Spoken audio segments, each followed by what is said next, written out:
Well, after opening the season, picking up 3 out of a possible 4 points, Bobcats took to the road for the first time this year, opening up a 3-game road trip in Bonnyville, hoping to ruin the Pontiacs' home opener. Pontiacs finding themselves in penalty trouble early on, and they pay for it. Cole Joseph Chuck's shot goes off the end boards right to Evan Schumi, who's playing in his first game since serving that 2-game suspension. That power play marker makes it 1-0 Cats. With just under 6 to go in the opening frame, the Yaks even it up. Martin LaValle's point shot is tipped nicely by Mitch Fritz as it goes post and in. It was 1-1 after 20. Bobcats take the lead in the second, and again it's Schumi who drives to the net and gets rewarded for his efforts. That's his second of the night. The Cats will take a 2-1 lead into the final frame. Midway through the period, Dylan McCombie's shot spots Ryan Symington at the side of the net. The former Baker Hughes Bobcat captain has his first as a Pontiac to tie this game up. Overtime would solve nothing, so for a third straight game, we go to a shootout. In the third round, Austin Yaremchuk with a chance to end it just has enough to put it through the legs of Reed Kilburn as the Bobcats grab the bonus point in a 3-2 win. Devin Green stopped all 3 shots in the breakaway challenge, also making 21 saves in the game. The Bobcats outshot the Yaks 29-23. The power play for both teams were a letdown. The Cats went 1 for 7. Bonnyville not faring better, going 0 for 7 with the man advantage.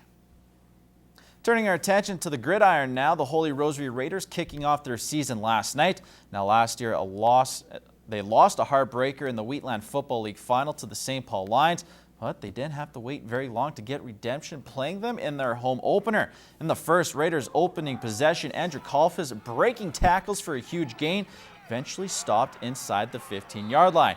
3 plays later, first and goal, it's Kalfas again, finishing what he started. The 1-yard scamper gives Holy Rosary the 6-0 lead after the missed extra point. After a Lions 2-0, Raiders march. Carl Teledetsky fakes the handoff, rolls out and finds Grant Krasnowski.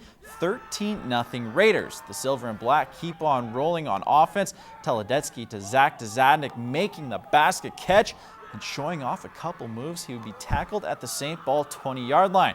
2 plays later, Teledetsky calling his own number. It was 19-0 Raiders after a quarter. This one not even close. Second quarter after a Lions turnover, Kalfas runs in his second TD of the half. That made it 26-zip. The Raiders would lead 47-0 at the half, and they lay a beatdown on the Lions, taking it 60-0. You know, our kids were fired up to come and play, and yeah, we're just trying to, we'll try and build on that. It was a good effort by the kids. We're pretty happy with them. We had a vengeance coming in this game, that's for sure. We really wanted to beat them. This whole week we were preparing. We were just ready to come out and kick butt and win the game. I'd have to say this is probably one of the best performances I've ever seen in a high school football team. You know, I mean, last year when we played against Sexsmith, you know, we played a team that came out and was just the best in their league, and we didn't think we'd be able to beat them. And this game and the Sexsmith game last year are easily the 2 best games I've ever seen out of a high school football team. Meanwhile, the Loycott Barons off to a good start to the 2014 season. They were on the road Friday afternoon, taking on the Cold Lake Royals, and walk out of there with a 22-18 win.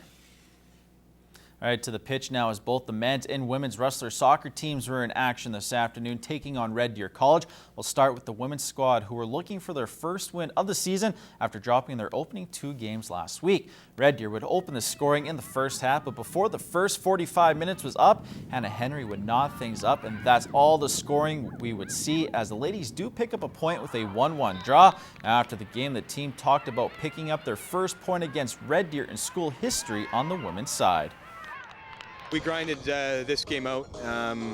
Had a better first half than second, but a point is a point. That's all we needed to keep ourselves in it right now, is a point for this weekend. We established that. Yeah, you know, that's a good thing that we got that tie out of there. It would have been nice to get a win, but it's nice to see progress, and I think that if we continue on this way, the second half of the season is going to be really beneficial for us. I think we'll do very well. As for the men, who came in ranked 8th in the CCAA, they were looking to improve to 3-0 to start the year. They got off to a great start, scoring a pair of goals in the first half en route to a 4-0 win.